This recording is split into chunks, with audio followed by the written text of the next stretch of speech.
Hello and welcome to another episode of the Empowering Leaders podcast. At Aleda, we are passionate about inspiring connections and creating a world of collaboration. Our signature program, Aleda Connect, curates groups of 5 to 6 leaders from diverse backgrounds in sport, industry, social venture and the arts who come together to learn, to connect and to collaborate. It's been amazing. Here you are on this Zoom call, feeling within the first session like you intimately know these people and care for them.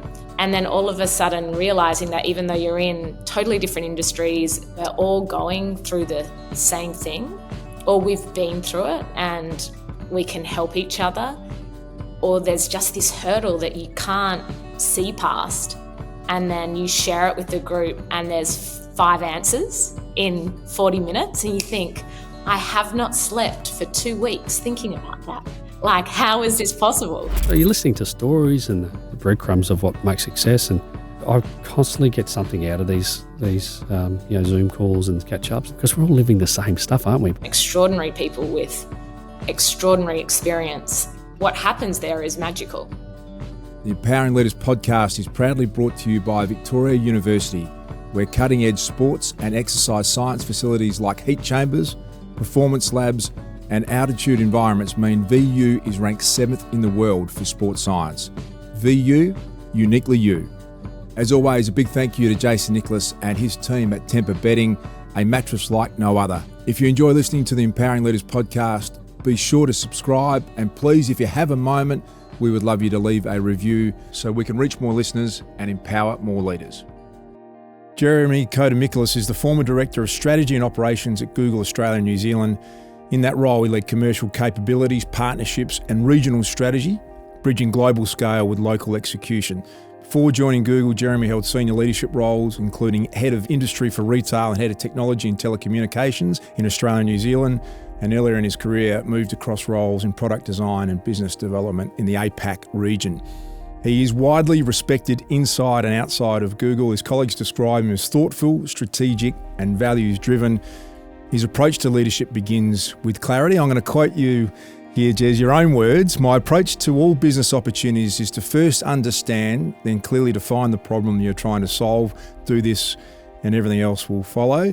Great to spend some time here. Thanks for joining me. Well, it's so good to be here, Luke. Thanks for the invite. You're a hard man to research, Jez. I suspect you've done that strategically. Amazing role you've had, amazing life. And when you sit here and reflect on it, what do you think? Well, that's a big question. I've been really fortunate in my life, Luke, and most of the time I spend thinking about is the opportunities that have been provided for me by the people that have come before, and the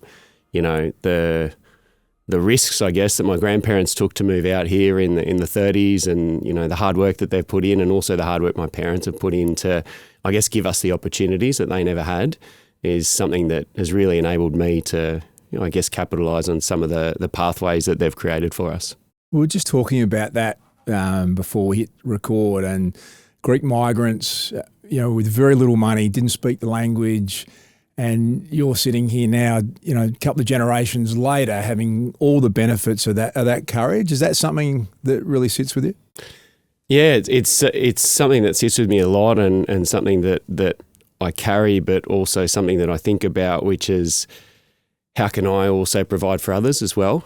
And I know my parents have always been selfless leaders because of that, and something that I think about is how do I provide not only for the people and friends that are around me, but others that don't necessarily have the opportunities that have laid out for them as well. So it's something that sits with me, and I just feel really fortunate and trying to think about what does that mean, and how do we make sure that we instill some of the values and I guess experiences to make sure that those that are going beyond the journey and that generation get that.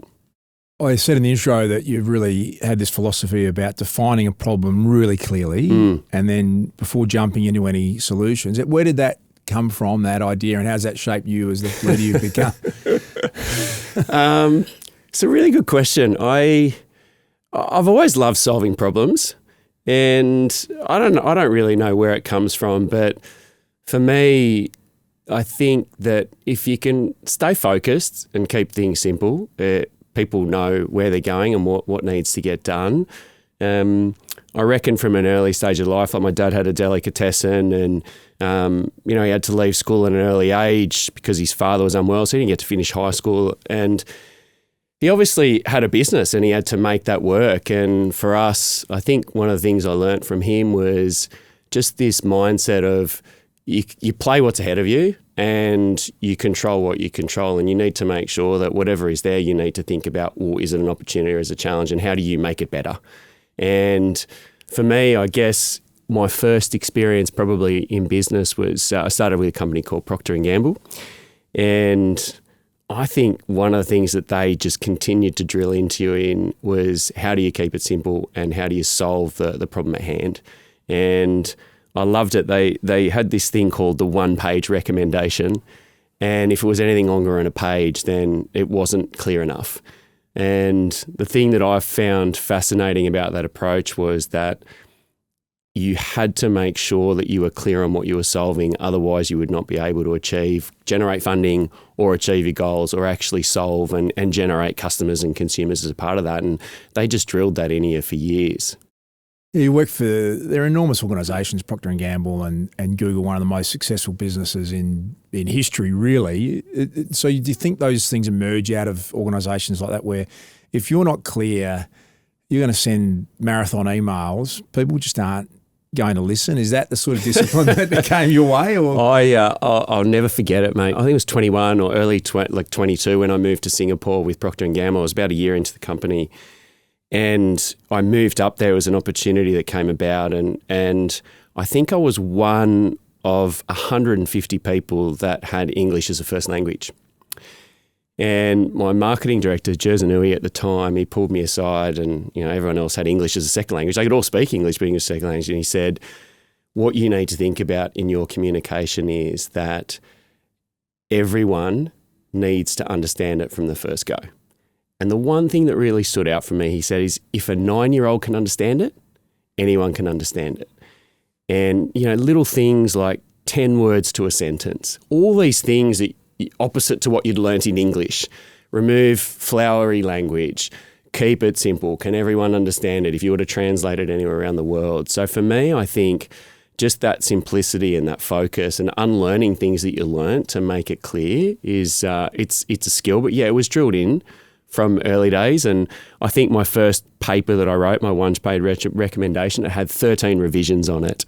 Red marks all over it, just red marks. It took me 13 goes to get my first report in on that one page. That's brutal feedback, isn't it? Tough skin, mate. I think you develop over time. But what you realise is that it's just building and ingraining like a thought process to help you reduce and get clear.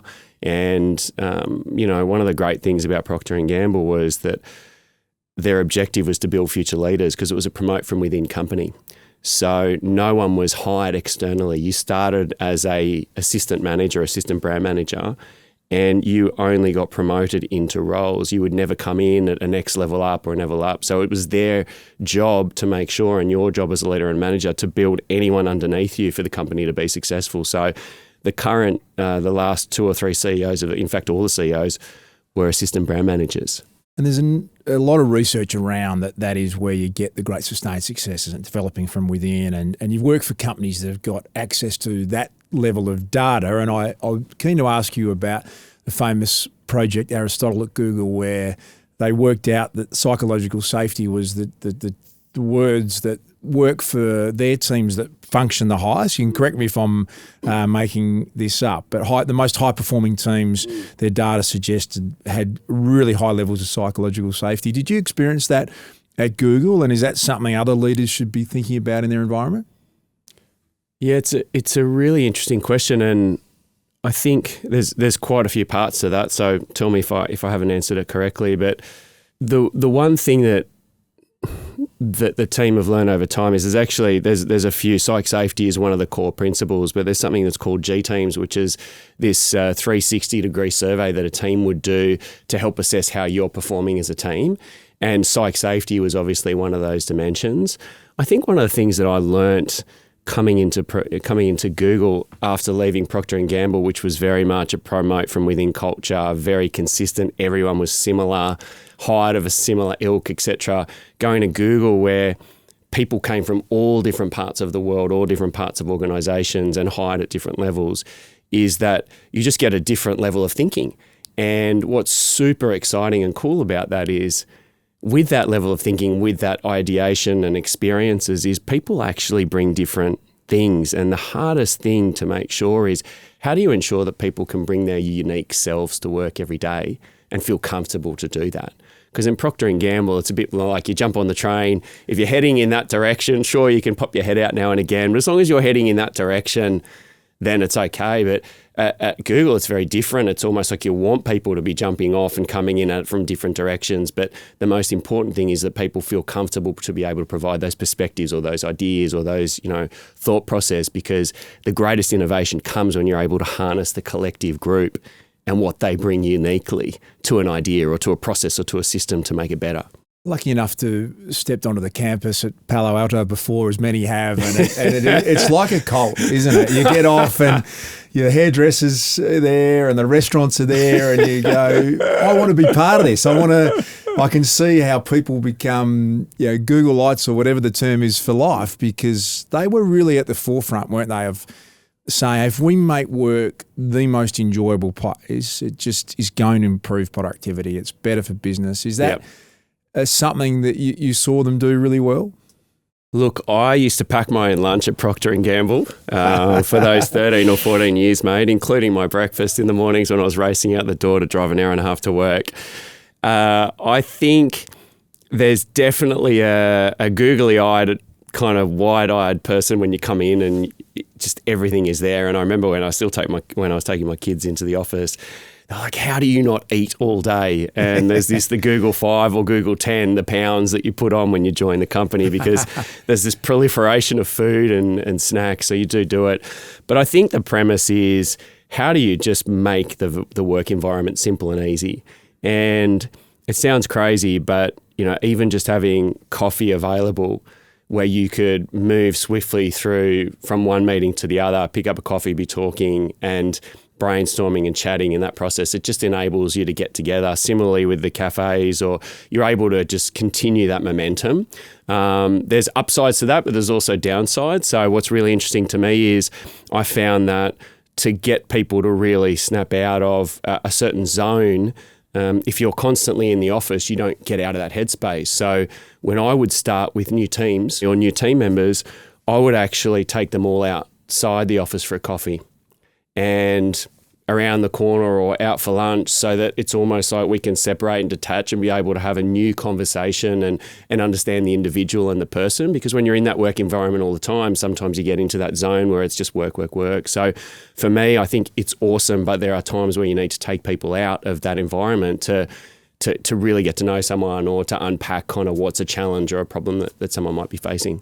So it's been a great privilege for us to have you in our Aleda community and tap into some of your brilliant thinking, and the way that you are and the way you show up for other people is pretty special. Can you tell us about that experience for you?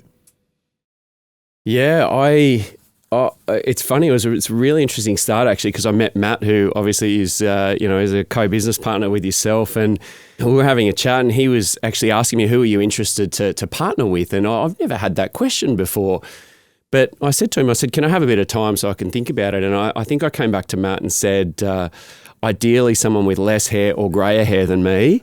And but the most important thing at the time was, I just want people who are from completely different industries, because I didn't want people from tech and from media, because I'd like to extract ideas from parallel or just completely opposite ends of the earth to bring that back in to wherever I'm working, whatever projects I'm working on. So Matt did a great job to pull together a group of people, and I'm still amazed. I feel completely underweight when I'm in those sessions, but it's been a great experience. I've got some amazing people across my group. We've got Don Pite from the West Coast Eagles, who I just think is a brilliant, thoughtful, strategic leader and someone who inspires.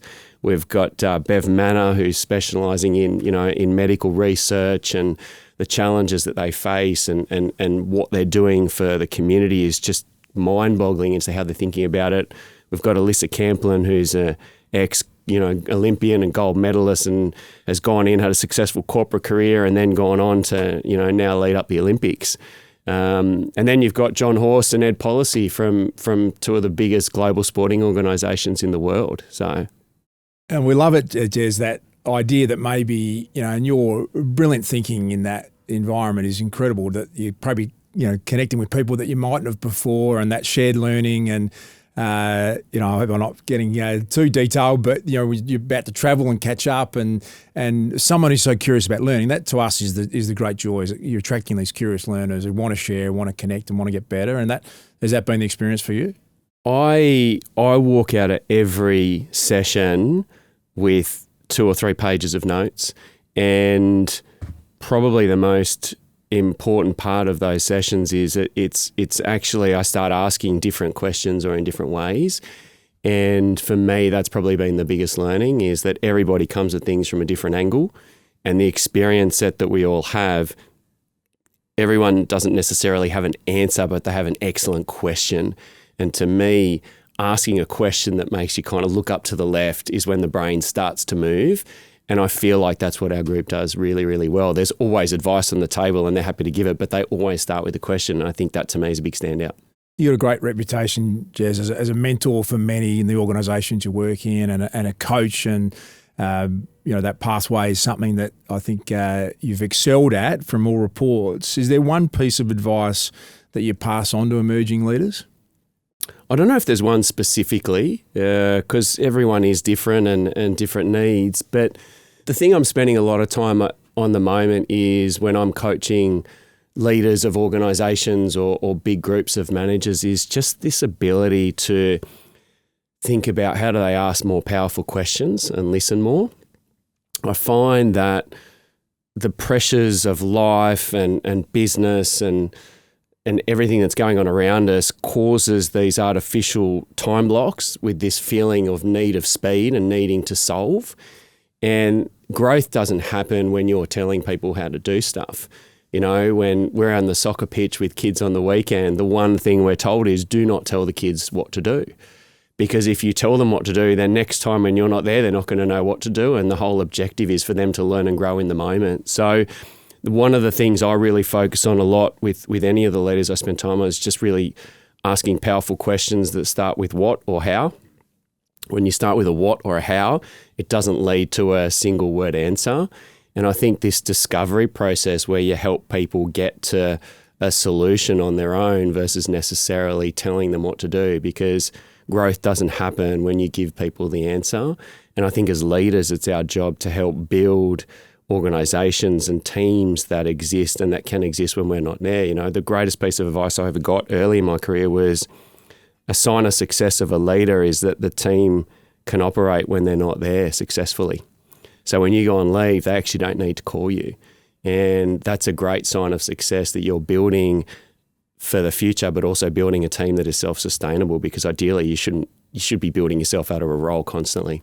I love how that is, again, your pathway, it seems, that autonomy you've built in people around you. I'm fascinated in, small business, I can see how that is maybe an easier path because you're only looking after a handful of people. But in these global giants, how do you able to give that sort of autonomy when you're a senior leader in a big tech company? Yeah, it's a really, really powerful question. And you're right, actually, because throughout my career, I've gone from leading, obviously I was running a deli. Actually, my dad, 16 years of age, my dad had me running a deli with people that were way grayer and more senior than I was. But as time goes on, you go from this position where you got, 4 or 5 direct reports, and you start to get bigger, and, towards the more recent years, I'm heading up into the 80s, and then you start getting into the 150 and even, larger people that you might get 200, 250, and people that don't necessarily report to you. I think that ultimately what you're trying to do is enable.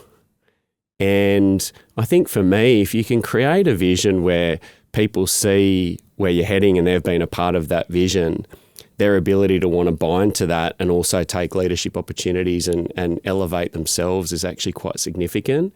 And I've seen that play out But sometimes you need to show it, because what I've experienced in my career, and especially, the last 3 or 4 years I've been leading an organisation across Asia, historically some of those people might be ready for that, or haven't been experienced or exposed to this thing where they've been elevated into a position where their manager's stepping back and giving them the limelight, because that's historically what might not have happened. So how do you really do that? You have to show it. You have to almost give people that kind of conversation to say, I'm looking to give you that opportunity. Would you like to take that? Because you've got to bring them on the journey. Just going out and saying, I'm just going to put you over here and you're going to stand in front of 150 people and present this, that's a bit much. But helping them be a part of orchestrating the design, helping them building the vision, helping them designing the plans, and then letting them be at the forefront of that and being in the background is something that I get a lot of joy out of. But you've got to bring people on the journey. You can't just be a shock value and send someone in. It's interesting when you listen to you speak. I don't think I could name someone who enjoys being micromanaged, or someone who would say, I want less autonomy. So it's a natural thing, isn't it? But it's often hard for people to find a way to deliver it the way that you just expressed really, really clearly. Google AdWords, again, I may be inaccurate, but it's possibly the greatest business model ever produced in commercial history of mankind. And they say, again, these may be myths, that it was produced out of this X10 thinking that Google had around, here's your task list, but we want you to spend a day strategically thinking on how you can do that role better. And that is the essence of X10 thinking, which I love. Is that what you saw from your perspective? And how do other people listening to this build that into their world? Oh, so much to unpack there. One of the things that springs to mind as you kind of going through that question, and it was, I'll never forget, I think it was the first week into Google, because I'd come from a company where your path was really clear, Luke. It was, you go from an assistant brand manager to a brand manager to a director to a general manager. It was just super clear. That's the way it was. You can't jump off that path. This is what it is. He said to me when I came into Google, he said, there is no path here. You are 2 interviews away from your next role, which can be anywhere in this company. And the reason why I share that example with you is that what he was saying is your ability to learn about the business, collaborate with other people in the organisation, be curious about something you're curious about and go and chase it. It's up to you. Google's not going to design that. And that is completely different from the predecessor company that I worked for. So whether it's a 20% day, whether it's following your passion, the company is extremely supportive of you looking at things differently. They want you to bring ways in, very supportive of joining things like Aleda or, going and doing tertiary education. There's an education fund that you're allowed to go and either personal or business to help you build and grow. So what I saw is there's just a level of support for people wanting to explore, grow and learn and look at things differently. And that is infectious, right? Because all of a sudden you move from this, well, I have this very linear path of X to the world's your oyster. Today you could be selling ads. Tomorrow you could be working with creators on YouTube and helping them build their businesses. And tomorrow you could be working on driverless cars. And there is nothing stopping you other than 2 interviews from getting into that next role. And that's up to you. So I think that ability and that, it's almost like a license to operate. We all are born different. As we grow, the experiences we have develop into outlooks uniquely our own, charting our life's course. No one sees an idea, opinion, or opportunity like you. And no one sees you like VU. Victoria University. Uniquely you. At Aleda, our signature program, Aleda Connect, is something we're really passionate and proud of. We bring together groups of 5 to 6 people around the globe from diverse backgrounds, sport, industry, social venture and the arts, who come together to learn, to connect and to collaborate. The thing that I've loved about it is not just the meetings that we have with our group, it's the thinking that you do for days and days afterwards. Someone says something and it sparks a thought, and I found that I would go back and look at things that I was doing in a different light. Within my sport and within women's sport, I'm just someone who I try to lead by keeping people talking about the issues. there's times when I think the person I'm trying to convince is not listening to me. It actually got me thinking about, okay, this is how I need to address my communication with them. So it was so valuable, and the little group that we've got is great, and I'm really looking forward to sort of continuing to connect with them into the future because we're all so very different. I can't tell you how much I enjoyed it. Google itself was a startup one day, and the legendary stories of Sergey and Larry in their garage and, finding money and bootstrapping to get through, and, an investment from Jeff Bezos put a couple $100,000 in, as the legend would tell. And then they disrupted everyone. Google just ate everyone over a period of time. Along comes ChatGPT and AI, and a lot of us now, I'm not using Google search almost at all anymore. I'm going to ChatGPT. Is it possible a business as big as Google is facing some serious disruption? Is that a chance? There's all sorts of ways that people consume information and media, and I think even before ChatGPT, there was different ways that people can interact. Whether that's being on Facebook, as it was at the time, or Meta, Amazon. You could search on TikTok. There's just different ways that people consume information, and what I've noticed over time is that as generations change, the way they consume media and content and information evolves and changes. So I think competition has always been there.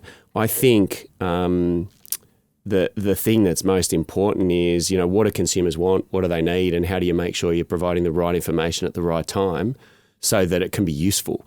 And, for me, when I need to go shopping, I'll jump on Amazon. Like sometimes I'll jump there first, or I might go to a local supplier because I know they're going to be closer, but it really depends on your needs. If you want something urgently, you're going to look for something that's close. If you've got a lot more time, you're going to probably look somewhere else to get that. Yeah, I think Google Maps just changed my life as someone with the worst sense of direction, and it's just got progressively worse because I still use maps to get myself home from the shops, which is embarrassing. But you're right; it's just the best product wins the day, doesn't it? Eventually, and users are sophisticated, aren't they? If something's more efficient for them, they're going to find a way and find a path. And I suppose this AI-driven world where heading in just such an interesting time for all of us. So come back to the leadership question. What sort of traits do you think are going to still be more important as a leader as we become a more AI-generated world? I think probably the thing that's going to stand out, and I tell my kids this a lot, is the ability to kind of ask questions and seek to understand. Things might get served to you, but they don't always get served to you in the way that is going to enable you to solve it, and I still talk about this. Like AI is not perfect at the moment. It's what, we get things called hallucinations, right? Where you're sent something which is a hallucination. It's not even what you're looking for, which is why a lot of these tools still have a like button or a give feedback button because they're still working through how do they get better. So for me, I think the ability to sift through data and information and ask the right questions, which may look at things from a different angle, is going to be critical because you don't always get served data up. I mean, whether it's Google or whether it's another company, there's reams of data. There's more data than we can consume. And the machine can't often spit it out in the way you want to. So I think first number is questioning and understanding that. The second part, which I think people need to learn, and this is what I talk a lot about, is understanding how to prompt. In a world where everyone's using AI, do you know how to ask the right questions so that AI can serve you the right information? So it's next level down. There's this great course from IBM. It's a free course online, and because I had quite a few people at Google that focus on AI and development and doing all these courses. And one day, it must have been about a couple of months ago, I said, "What's your favourite course?" And it's an IBM course. It's a free one. It's about 2 hours. But what it does is it teaches you how to prompt the system in a way that gets you higher quality answers, gets you better quality research. So I think for me, asking those questions but understanding how to prompt is going to be critical. I think in the business world, Luke, it's collaboration. Everyone is siloed. And no matter when I was in Google or when I was working with customers and clients outside, the biggest challenges that I got asked is how do you deal with silos? And the way you're dealing with silos is actually think about how do you bring people together? How do you think about the strengths of all these organisations, and how do you build a collective goal to get people towards something versus necessarily trying to break stuff? What are we trying to do? How do we bring people together and almost let them help us solve how we need to structure to move forward? Collaboration is going to be critical. I'd say the third one would probably be just looking around corners. As a leader, I think as I get older as well, it's just how do you kind of see the forest through the trees and be that person who's looking around corners, because competition is more ever present than it ever was. I mean, when I was launching Head and Shoulders in Australia some 30 years ago, there wasn't a lot of competition, right? There was a couple of retailers who would put something on a shelf, and if you're on that shelf, it took you 6 months to a year to get on that shelf, and then you'd have to build a product, and it would just take so long.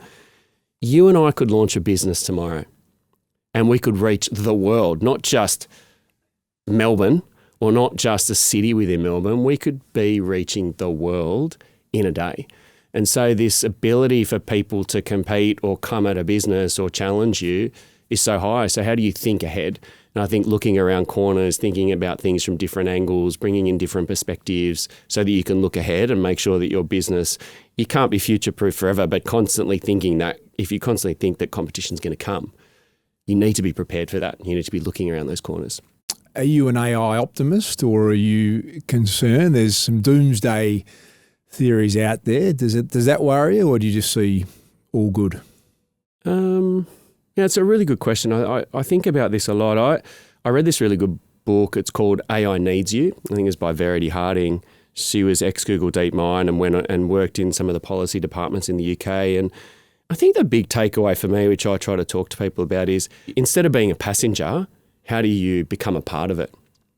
And for me, I think it's really critical to be thinking about what's the role that you can play in shaping how your kids become a part of it, how you become a part of it, things like the ethics. What are going to be the ethics of AI? Things like how are you going to embrace it to help you do things better? And, for me, over the last, I'd say over 12 years, like machine learning, automation has been a part of what we do. And it's always, all I always has been thinking about is how do we leverage these tools and tasks to free up time so we can focus on more value-added activities and do deeper work. So for me, I don't know if I'm an optimist or a pessimist, but I definitely think we should become a part of it, learn how to use it, and probably get involved and help steer the ship, because I think we all play a role as individuals, as business leaders, to want to be a part of it.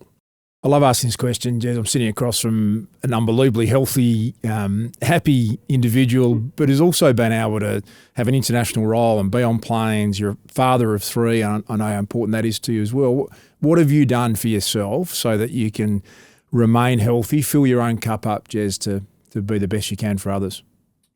Good question. In my business life, I've had ups and downs, Luke.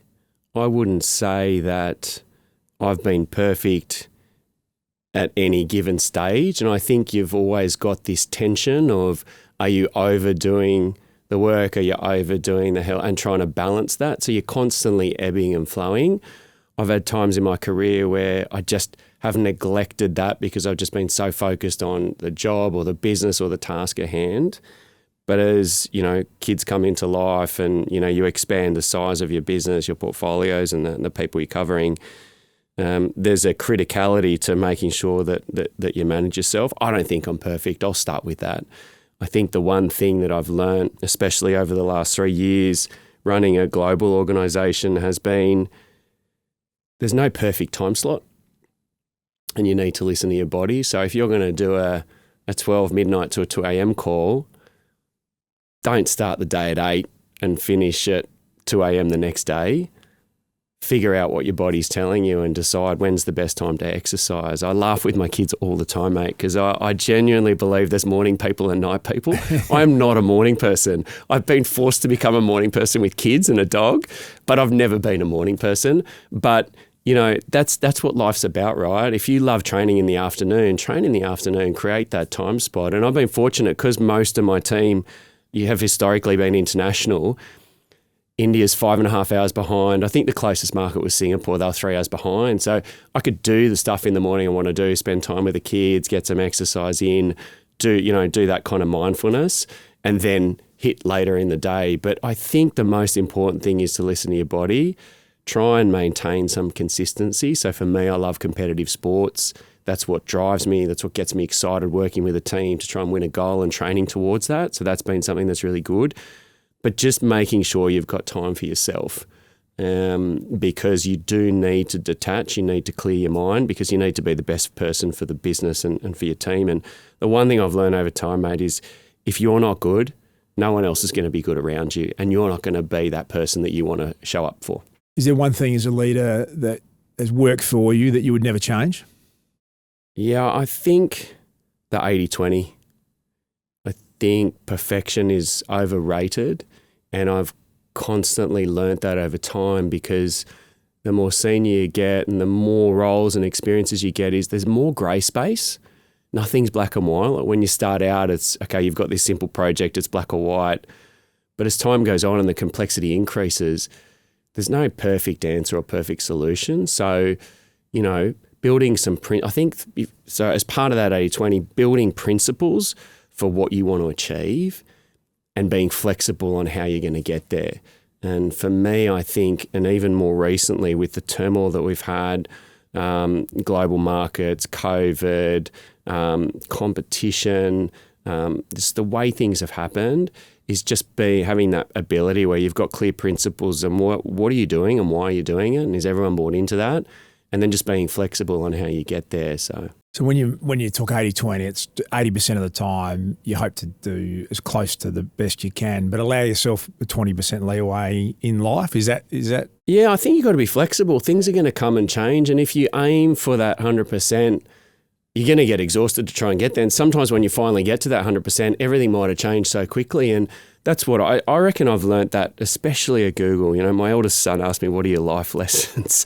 What are the 3 life lessons you've learned? Which is a big question for a 13-year-old. We're driving on a road trip. Can I stop there for a minute? Because that is a pretty awesome question for a 13-year-old to ask. Yeah. I've got to say that. And what was the context? I love asking questions when we're on a road trip. So my favourite question, which I ask all around the world, is if someone was to give you the book of your life right now and you were to open to that page, what would you do with it? We're at this stage, you're interviewing Jez Kodomichalos, he's sitting here, and I say to you, what do you do with that book? Wow, that is a deep question, mate. It's why it's a lot more comfortable asking the questions than reflecting on them. I'm not sure I'm quite answering this, but and this is going to sound, I'm not sure if you are asking of me, but my immediate thing was just how fortunate, how lucky you are to that book I'm reading. I would just feel so lucky to, if you told me that was going to be the book of your life, how grateful I am for all the good luck and goodwill and good people. And, I think of my wife, I think how lucky were you? The sliding doors moment of life to get that right and to marry a legend of a person. That was where my mind went. Yeah. But it's an interesting question. Well, there's no right or wrongs. Yeah. And I think what I love about that question is there is no right or wrongs in how you view the world and if someone was to serve you up a challenge or an opportunity. But it does help give you an insight into, the people you work with and the people you live with to think, well, what are the things that are important to them? How do they value those? Do they look forward? Do they want to look backwards? Do they want to go day by day? But nobody answers the question the same way, and that's what I love about it. And your 13-year-old asked you 3 life lessons from your time at Google, is that? And what did you say? I didn't expect that you'd ask me. I think the first one that I learnt is that there is no standard path in life on business. And the more you can appreciate that things are going to happen and change and you don't control all of it, but if you embrace it, you can create something from it, it's going to be awesome. And I think at Google, I just felt that all the time. If you were curious enough to look at something or talk to someone who was completely parallel, you're just sitting at a coffee shop and just start a conversation, all of a sudden an idea sparks and you might be ending in a path that you never knew about. I'd say that's probably the first one. I think the second one is connect and ask for advice. as a leader, you don't have all the answers. And people expect you to have all the answers, but that's not your job. Your job isn't to have all the answers. Sometimes it's just to bring the right people together. And I think more and more, and I do this a lot actually, I just ask people that are older than me more questions more regularly, because there's a good chance someone else has been through it before or have done it before. History repeats itself. And I love listening to stories from people that have, got kids that are older than me and or have gone through a business experience, and they're just able to give me a perspective that others wouldn't otherwise seen. But chances are, and I always share this, things have happened or someone has created it or done it before. And if you can borrow that and steal it, you can move faster, or you can help inform your decision more effectively. And I think the last one, mate, is inspire through possibility. It's I always felt like anything was possible in Google. And especially when I was in Asia, every time I landed off the plane, everyone just had this insatiable appetite for possible. And I think if you inspire through possibility, whether you get there or not, it doesn't matter whether you reach the destination, but why not have a shot and why not have a crack? And I think that's probably the big thing I learned there is have more cracks, have more goes, have more swings, because the more time you swing, the more chance you've got of hitting or getting one out of the park. But even if you miss, you're learning on the way. And to me, that was a big one. That's a good conversation in the car with a 13-year-old, mate. You've set the bar high. It is a great time, isn't it? When you get them in the car, can't go anywhere, and you're a chance to maybe strike a conversation like that. You can hear your curiosity comes out in everything you do. Do you actively carve out time for that curiosity so that you can implement it in your life?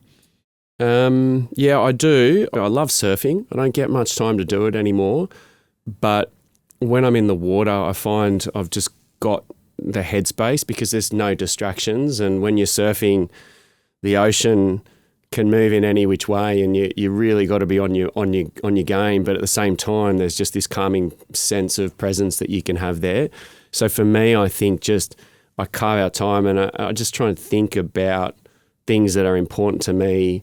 Am I being good enough at those things? Am I being focused enough?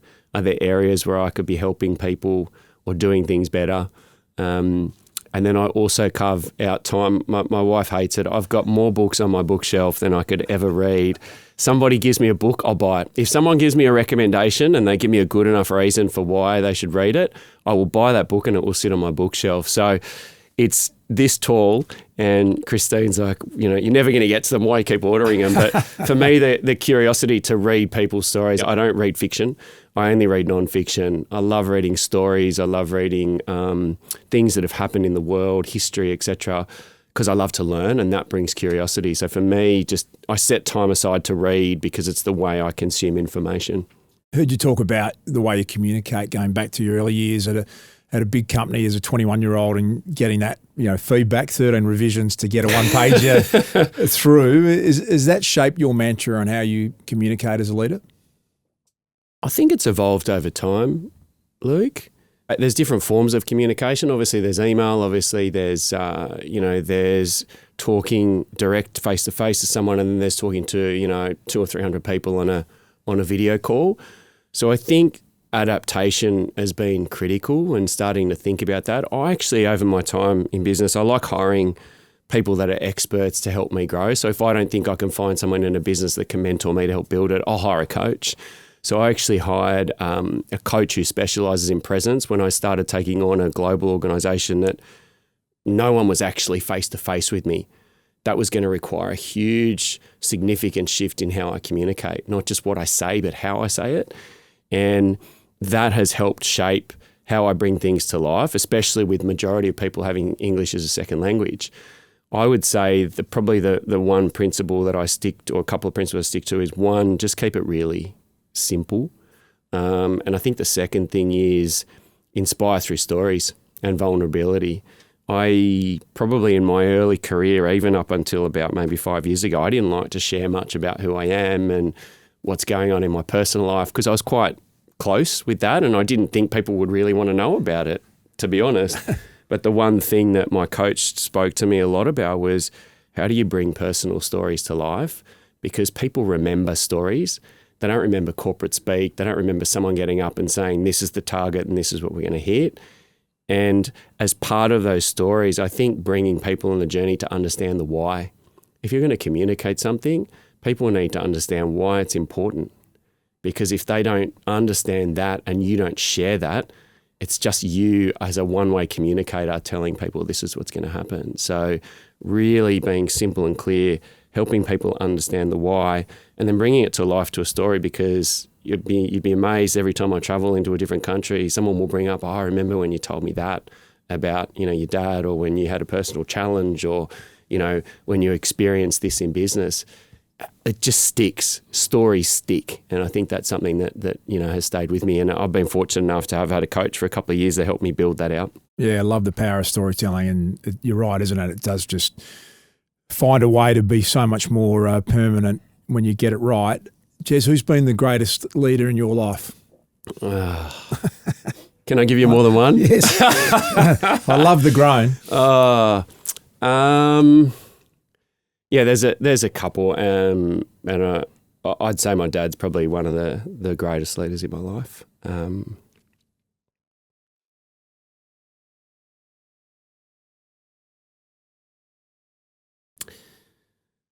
You got me. Probably one of the most selfless leaders I've ever met. Wonderful at asking questions, and just always with a smile, always curious.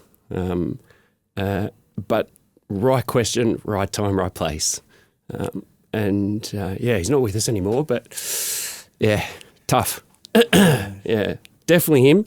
I would say my mum, she's pretty amazing. She had to pivot from, obviously she was helping dad and us as kids, young age, helping in the shop, but she made a massive pivot to when dad kind of sold the shop and decided he wasn't going to own a shop anymore and just work in a shop.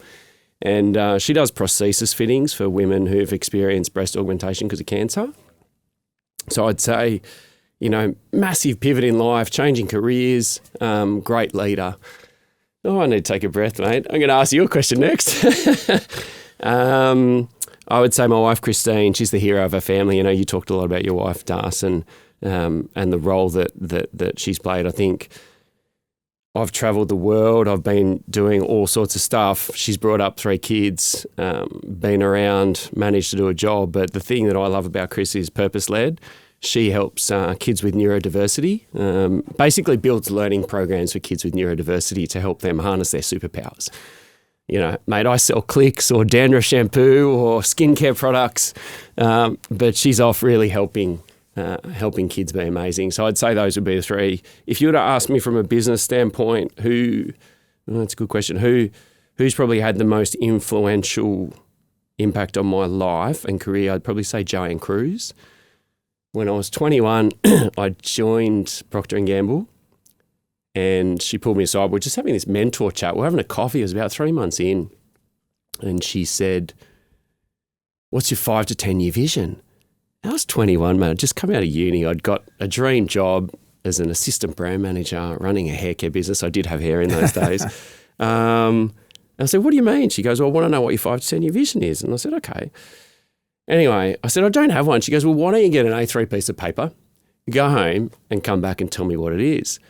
So studiously, I went home and drove home from Parramatta and kind of sat home with this big A3 sheet of paper and started to think about 5 and then 10 years. And somewhere down the 10-year path, I had this, I want to be running an international brand and living globally. Anyway, I went back to Jo a couple of days later. I said, "How'd you go?" And I put out the piece of paper and I showed her that I was kind of talking about the next 2-3 years. And she goes, "What's the 10-year one?" I said, "Well, I want to run an international brand and lead a big business." She goes, "What if I could give you that tomorrow?" And I took this big deep breath and I said, "What do you mean?" And she said, "What if I could give you that opportunity tomorrow?" Basically, she offered me the opportunity to go to Singapore and lead a regional business, a regional brand. And within 6 months of that conversation, I was in Thailand for 3 months, handing over with the regional business leader, and then in Singapore, literally 7 months later, running a regional business based out of Singapore at 22 years of age. Life-changing. You can never imagine kind of what that could do in terms of just possibilities, opportunities. I was this Australian-born, Greek background kid. Everyone lived within a kilometre radius of my parents' house. And I think the hardest conversation was having to go home and ask Mum and Dad if I could leave. Mum said, what do you mean? And anyway, I kind of asked Dad, and I looked at him and he had this twinkle in his eye. And I knew that he never had that opportunity in life because he had to leave, school to go and work for the family. He said, I'll talk to your mother. And next thing you know, mate, I was in Singapore as a young 22-year-old on my own running a regional business.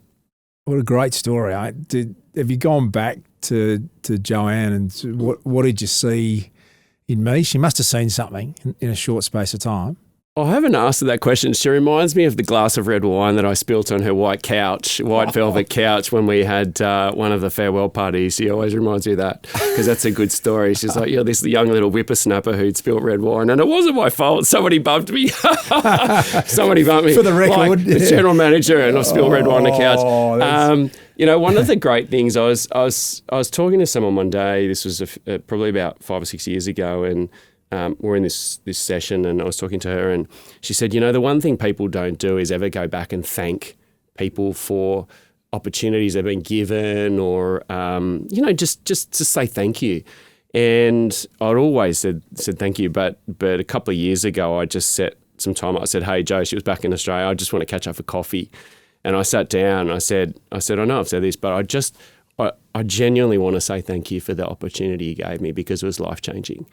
And I said, you could never have imagined the path that would lead me to, but I am so confident that was a pivotal moment in my life, both professionally and personally. And it still stays with me today, the experiences I had, what I learnt business-wise, people-wise, the friendships that I made. And I don't know, all I remember is she hired me on uni campus, and she must have seen something if she brought me into the organisation. I think at one point at the end of the interview, she goes, you can stop talking now, you've got through. But yeah, she was appreciative. And I think, in life, that's what our job is as leaders, is just to find great people and more importantly, just to help people have opportunities that they otherwise wouldn't have and see that and provide. And I think that's something that's a responsibility for all of us who have been fortunate enough just to give those opportunities. Jez, I love that pattern of what you just described, that so often people sit there and the beautiful way you spoke about your dad and your mum and the emotion of what they did for you. And then if you're lucky enough to have one person in your life who just it gives you a stepping stone that might have taken 10 years or accelerated you, and the definition of success is maybe passing that on to someone. I know you've done that regularly in what you do. Love the conversation, learnt so much from catching up with you, and I really appreciate your time, really appreciate you joining our Aleda community. Great to speak with you. Thanks so much for the opportunity, Luke, and love the great work that you guys are doing both locally and also internationally. Thanks, Jez. Cheers.